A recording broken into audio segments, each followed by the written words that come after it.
Welcome to part 3 in our video series all about bow hunting pronghorn over water. You've done your homework and you found the right water source. Now it's time to get that ground blind up. And this is where I see a lot of guys and gals make a mistake. They want to crowd that tank. They want to put that ground blind 15 to 20 yards off the tank.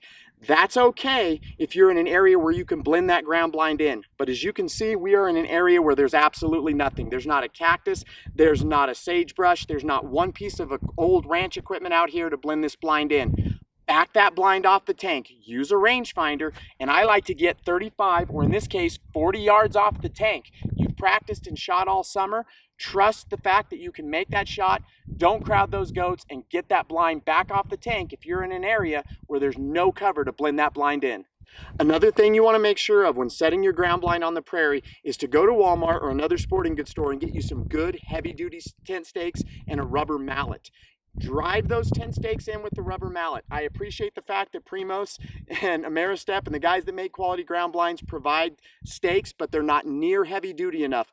The western winds will rip those stakes out of the ground, and you'll be chasing your blind across the prairie, or you'll pull in and that ground blind will be gone. Use heavy duty stakes, stake every line and stake every corner of the blind to make sure it stays put.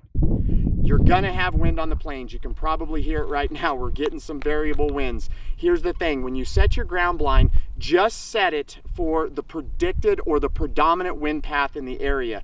Don't concern yourself too much if the wind happens to be blowing at the tank. The last 3 antelope I've killed, the wind has been blowing directly to the water source. Here's the deal.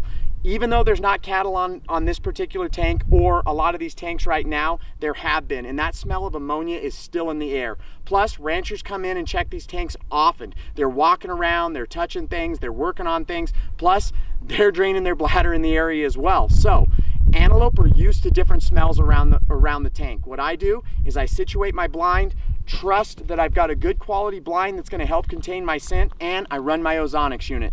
Totally different situation and totally different setup here, and this is something you want to always be on the lookout for, and that's structure around a tank. Whether that structure be in the form of an old cement cistern like this that's no longer in use, a big cactus, windmill parts, old fence posts, anything like that. You can drop your blind right in those things and those antelope will pay it no mind. In this situation, it's okay to press up on the tank in that 20 to 30 yard range.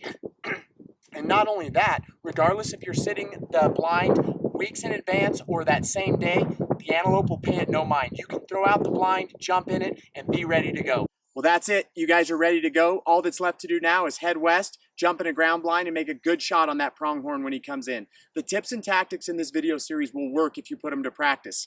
In the coming months, some of my friends, along with myself, are going to be jumping in ground blinds, bringing you some footage from our hunts, so be sure to watch out for those. Thanks for taking the time to join me for this video series. I'm Jace Bauserman.